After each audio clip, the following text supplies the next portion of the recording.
A historic declaration on the Colorado River. Farmers in Arizona brace for cuts to their share. So every single thing we can do, we're trying, but there's only so much you can do. As Americans prepare to roll up their sleeves for a third dose of the COVID-19 vaccine, what to know about the rollout of booster shots in Pima County. Probably at the highest, we'll have to do about 20,000 vaccines a week. And what the results from the 2020 census reveal about the state's changing demographics. 5 Arizona counties lost population. Hello and welcome to Arizona 360. I'm Tony Paniagua, filling in for Lorraine Rivera. Thanks for joining us. It is a first for a river that has flowed for millions of years throughout the Southwest. This week, the federal government declared a shortage along the Colorado River. The announcement comes as no surprise as levels in Lake Mead hit historic lows this summer. But of the states that the Colorado supplies, the cuts carry the most weight for Arizona. Under the drought contingency plan agreed upon by 7 states, when levels in Lake Mead trigger a, quote, Tier 1 shortage, Arizona sees its share of Colorado River cut by 18%. As for when the cuts take effect and who it will impact the most, I'm joined by Arizona Public Media's Christopher Conover. Christopher, thanks for being here. And quite a significant decision by the U.S. Bureau of Reclamation. How did this come about? It is a significant decision, and it really dates back most recently to the drought contingency plan, as you mentioned, that was signed in 2019 by 7 states, Arizona being one of them. It was approved by our legislature, and then the whole plan was approved by Congress. And that laid out what happens as shortages get declared along the Colorado River. So let's take a look at a map, because a lot of times we don't even know exactly where the Colorado River is. And tell us a little bit about when it comes into Arizona, where does it go first? It comes into Arizona in Page, Arizona. Lake Powell, a lot of people know that as a place to rent a houseboat or spend a weekend. It comes then heading west towards the Grand Canyon, goes through the Grand Canyon, made the Grand Canyon, and it works its way towards the Arizona-Nevada border near Las Vegas, Lake Mead. That's the other one everybody knows. And then the Colorado follows almost the Arizona, Nevada, and California borders going south, and it leaves the U.S. going into Mexico at Yuma. Now, some people may say, well, wait a minute, how does Tucson, Phoenix, Pinal County get their water from the Colorado? That's the Central Arizona Project. Water is diverted towards Phoenix, Lake Pleasant, and that's the top of the Colorado River for us, the Central Arizona Project. And then through a series of canals, it comes down through Phoenix, Maricopa County, Pinal County, and ends here in Tucson. And it isn't only Arizona that's going to be taking a cut. I also read that it's also going to be Nevada and the country of Mexico. So this is going to have an impact on millions of people. Millions of people. And Arizona takes the biggest cut. That was part of the drought contingency plan. It's what we agreed to. And that is a long time coming. And part of that is because of the Central Arizona Project. Historically, there have been many, many agreements on the use of the Colorado River. And of course, here in the state of Arizona, many of those that are worried are farmers, because I was reading somewhere else as well that apparently about 20% of the state's water supply is used for municipal purposes, the cities, the towns, and so on. But the other 80% is used by other industries. Right. Under the drought contingency plan, when a Tier 1 shortage is declared in Arizona, it's agriculture that takes the lion's share of that cut. Agriculture has already been taking some cuts, but as this official shortage has come along, agriculture takes the big cut, which for our viewers really means Pinal County. There is some agriculture in Pima, there is some agriculture in Maricopa, but Pinal County farmers, the cotton farmers there, will take the big cut. So when is it scheduled to start, to go into effect? The cuts are announced now. They were announced this week. They go into effect in January. And of course, what happens next? Because that's the big concern. Much of it will depend on how much snow we get in the state of Colorado, because that's where our water is, it begins, right? Right, the headwaters of the Colorado River. It depends on winter snowpack. Of course, all the rain we've been getting here in southern Arizona is great. It means we have to water our plants, water our crops less, but it only recharges our local aquifers. So they need snow in the Colorado Rockies, they need rain in the Colorado Rockies, and it is going to take time. Climate experts say this is probably potentially closer to the new normal, though. The next issue is the Tier 2 cut. It's when the lake falls even further, and some people are expecting that as soon as the end of 2022.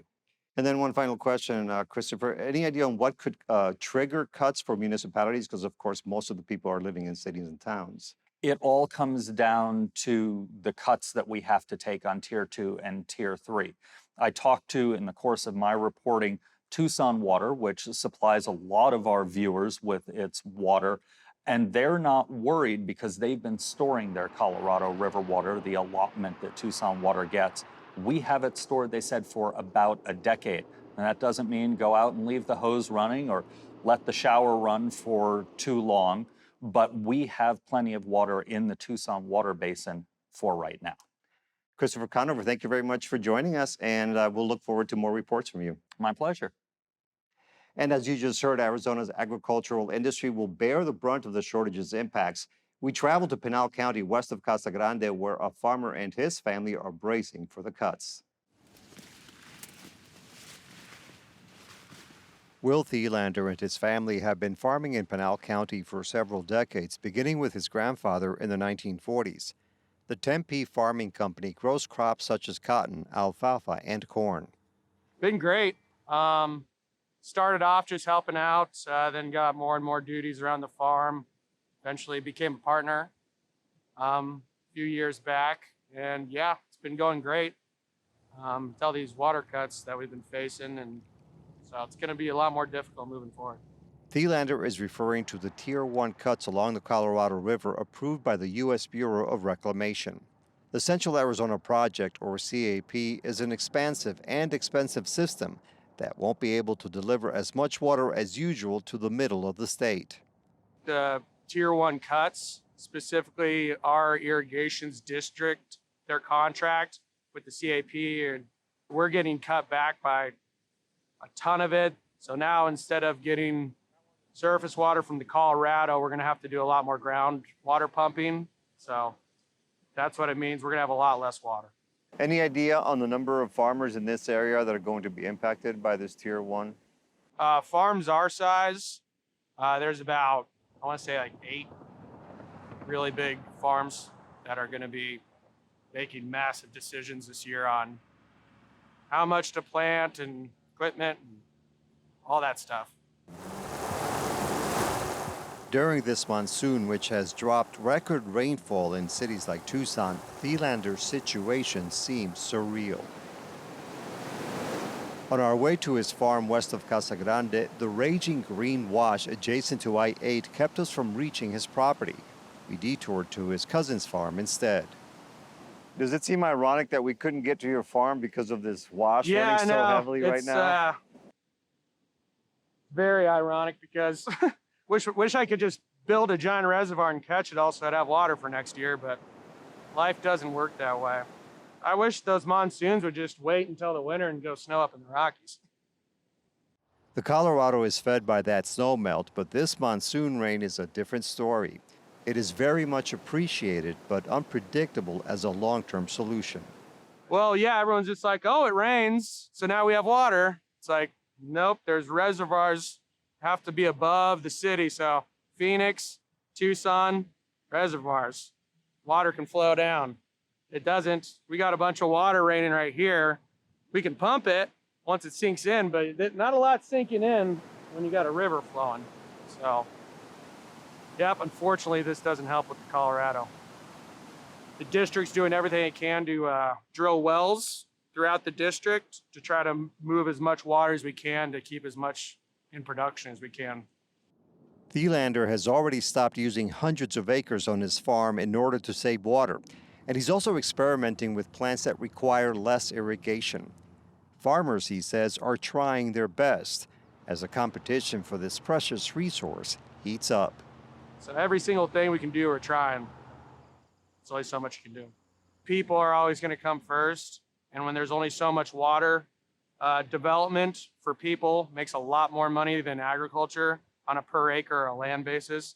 So you're not going to win money-wise, and you're not going to win, hey, tell people they can't have water. And the amount of water agriculture uses compared to the, civilian population, it's like, I think it's 80% of all water goes to agriculture. So we're going to be the first cut.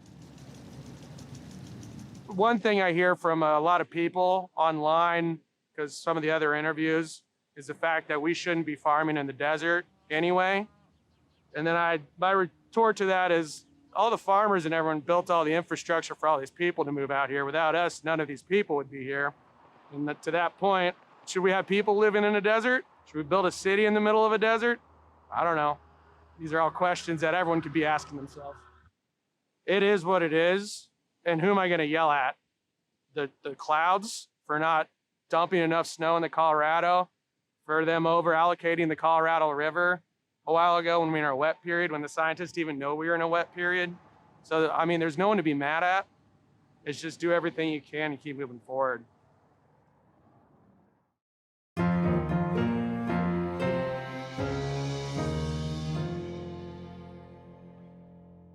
This week, the Biden administration recommended COVID-19 vaccine booster shots for most Americans. People who received their second shot 8 months ago can get a third dose of Pfizer or Moderna as soon as next month. But the White House has signaled certain groups have priority. As for what the rollout of boosters in Pima County could look like, we asked Public Health Director Teresa Cullen. So there's two different parts of that approach right now. One is if you are immunocompromised. That is a decision that many people may be able to make themselves. If you've had cancer, if you're under chemo treatment, if you've had a transplant, if you're on certain medications, you would be considered immunocompromised. Many people will know that themselves. Some people may need to discuss that with their provider. People that are immunocompromised should seek a third shot right now if they've had the Pfizer or Moderna vaccine.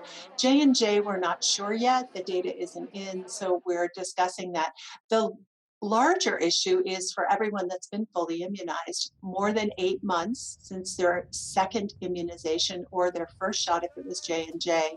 The recommendation we believe will come out, and we heard it from the White House, is that at that 8-month time period, people should seek another booster shot. Now, remember that, and it seems so long ago when we started doing immunizations, but there was this categorization 1A, 1B. 1A was healthcare workers, long-term care assisted living. So what we believe we'll see is in that first tranche of people, most of them will be the people that were healthcare workers, long-term care and assisted living. We are waiting for full guidance from the CDC and what we call the AZPM, which is the Committee on Immunization Practice. And for those people who are against vaccinations, they're already using this recommended booster as a reason not to get vaccinated. They're saying, these vaccines don't work because they're already asking us to get a third vaccine. How would you respond to those people? Well, I think people need to remember that. Remember when you're little, or if you've ever had children, they get multiple vaccines that are the same vaccine repeatedly. The flu shot, we update the flu shot every year. It does not mean that the flu shot last year wasn't effective. It just means that we needed to boost your immune system a little. So there's no indication that the vaccination process that we've done right now, the J&J, Moderna, Pfizer, is ineffective. What we worry about is this sense of decreased immunogenicity, which means your response might not be as great as it would have been the first 3, 4, 5, 6, 7, 8 months after you got your first shot. So we're just giving you additional protection. We're making your shroud less penetrable, less able for you to get the disease. And insofar as the booster shots, is the county playing a role? Are you assisting in this effort? Yeah, it's a great question. We're in the process of developing our plan to ensure that we can do the boosters. Right now, for immunocompromised people, all of our clinics have extended hours.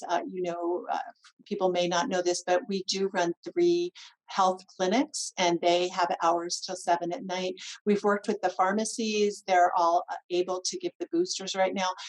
I do want to clarify for people that we're not asking you to prove that you're immunocompromised. There is a implicit element of trust, remember, in the patient-provider healthcare network and our relationship with you. So we're asking that people that are immunocompromised, either because they know that or their provider has told them that, to seek the third vaccination.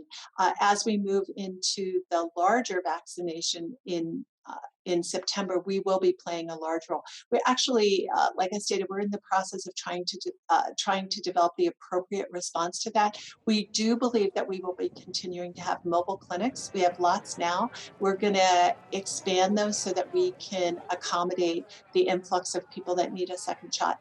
On our back of the envelope calculation, we think probably at the highest, we'll have to do about 20,000 vaccines a week. Right now, our pharmacies are doing a great job. They're doing about 3,000 to 5,000 a week. So what we're going to have to do is all work together to make sure we can escalate that number. Are there enough vaccines to go around, or are you concerned that there won't be if many, many people turn up saying that they want this booster shot? We do have enough vaccines. As people have known, we have vaccines in supply. And remember the low temperature freezers, we have lots of vaccines. So what we saw, remember in January and February when people were really struggling and really frustrated because they couldn't get a vaccine, that is not going to be the situation this time. Any idea on when younger children might be able to get vaccinated? How are those studies coming along? Those studies are coming along. Remember, what will have to happen is the drug companies who make Pfizer or Moderna vaccines, or J&J, will have to submit to the FDA. They'll have to go through that emergency use authorization process. There have not been submissions yet to them. We know that the studies are ongoing, and we are aware that some of them are complete. We do expect, or we anticipate and hope, that perhaps by the end of September, early October, we'll see the extension of the vaccine into that age group. We've heard about younger children in other states getting sick, very sick. Is this a concern right here in Pima County and the rest of the state?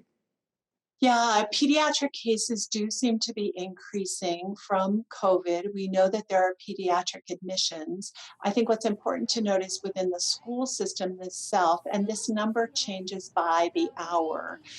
Since we went back to school, we have had over 800 cases reported to us. We've had a very significant number of outbreaks, which continue to be reported. And we work very closely with the schools. From the public health perspective, we have the ability to mandate isolation and quarantine for individual students. We work with the schools to identify who's at risk, who isn't at risk.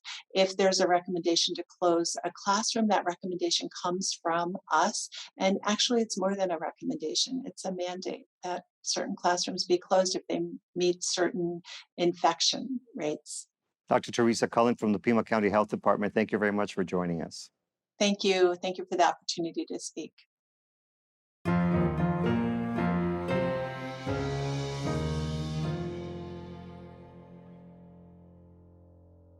About 90% of the businesses in Arizona are considered small based on their staffing levels. It is estimated about 5% shut their doors during the last 18 months or so. Rick Murray from the Arizona Small Business Association says it is in large part because the pandemic caused revenue to drop 30 to 40%. He spoke to Lorraine Rivera recently about the challenges that small businesses are up against. Here's their discussion.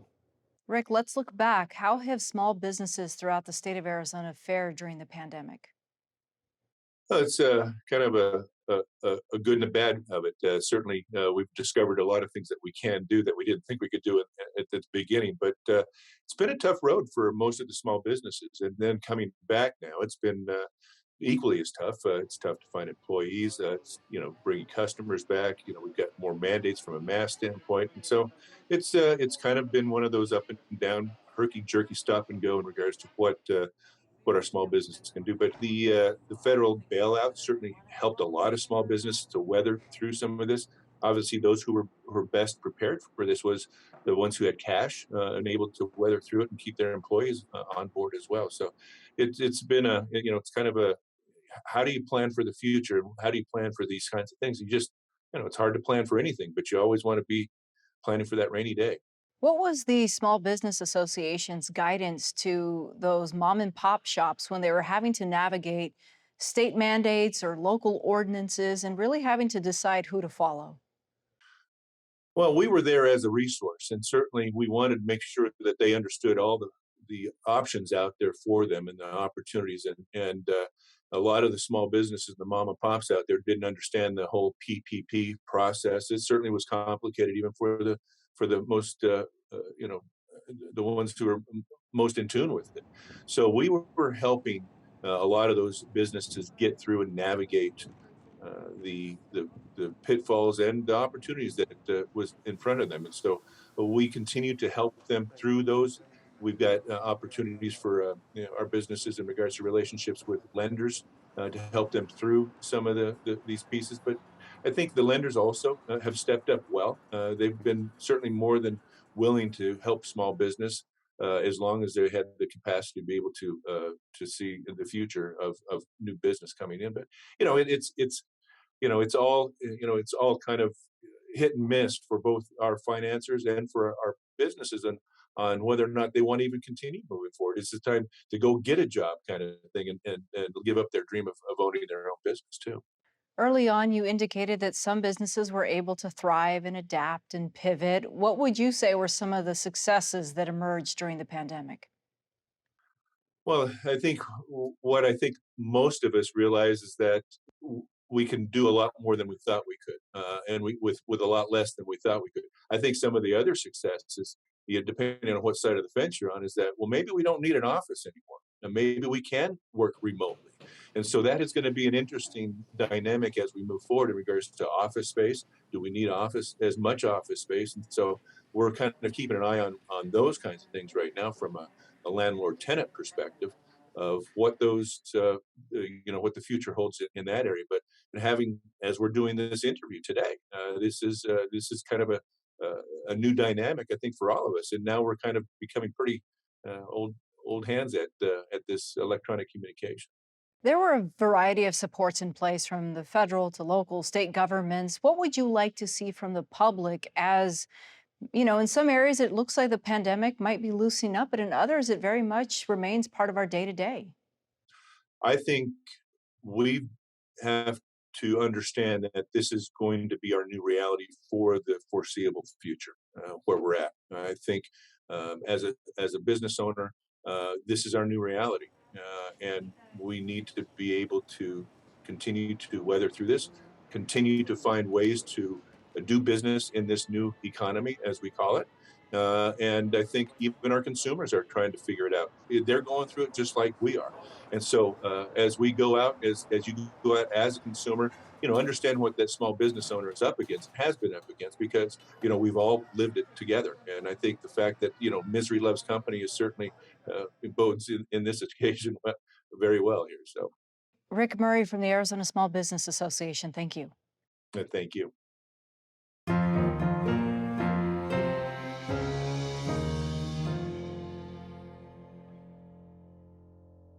With more people moving to Arizona, the latest data from the 2020 census offers insight into where they're relocating. One takeaway is that while urban metros saw growth, populations in some rural counties are shrinking. To understand more about how the state's demographics are changing, we got analysis from Jason Jurgovich, an associate professor at the University of Arizona, whose research involves the census. I think that a number of ways in which the state's changing, especially compared to previous growth patterns, is the state's growing slowly, more slowly. So between 2010 and 2020, the growth rate was much less, much slower than what it was in 2000 to 2010. And we also see, as a part of that, a rural urban divide that mirrors some national level trends. So in 2000 to 2010, just one Arizona county lost population. And in between 2010 and 2020, five Arizona counties lost population. And so that sort of difference between the growth in Maricopa and Pima, as well as Mojave County, versus some of the more rural counties is representative of what we're seeing nationally. And we're also seeing two other sort of takeaways, I think, is an increasingly aging population across the state, particularly in rural areas. And Arizona is becoming even more racially and ethnically diverse based on data from the past 10 years. And just to remind our viewers, what happens with this data next?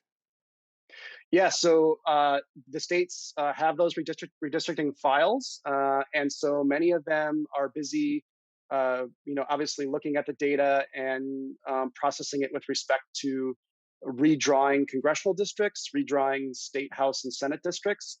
And because of the delay, there's a lot of pressure for various states, given deadlines for candidacy filing, to get the work done in time.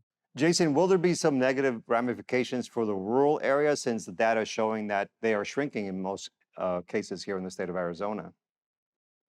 Yeah, I think there's going to be political shifts, not only in Arizona with respect to rural areas, but across most of the country. When we look at the decline of the population decline in rural areas, 5 Arizona counties lost population, and they include Apache, Cochise, La Paz, and Navajo and Gila counties. And so as a result of that, they'll have sort of less political influence in terms of the state house and Senate districts than they would compared to the previous census. And Jason, what else are you going to be looking at in the next few months as far as this data that came out from the census? So there's another data file that will come out in the next couple of weeks, which is a detailed set of tables relating to the redistricting data. And then, of course, we will wrap up our evaluation of the census with the post-enumeration survey to really get a sense of how accurate this census was. No census is completely accurate, unfortunately. Some people are overcounted, and some people, including the hard-to-count populations, are often undercounted. And just as an example, 2010 census was considered by many to be one of the most accurate censuses in American history.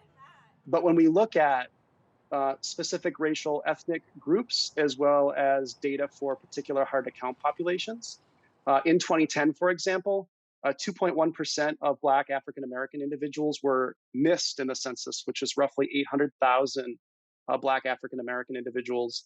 1.5% of the Hispanic Latino population was undercounted, which is roughly 750,000 individuals.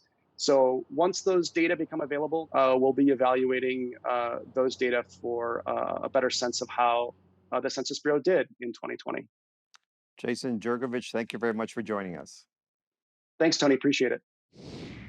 That's all for now. Thanks for joining us. To get in touch, visit us on social media or send an email to Arizona360@azpm.org and let us know what you think. We'll see you next week.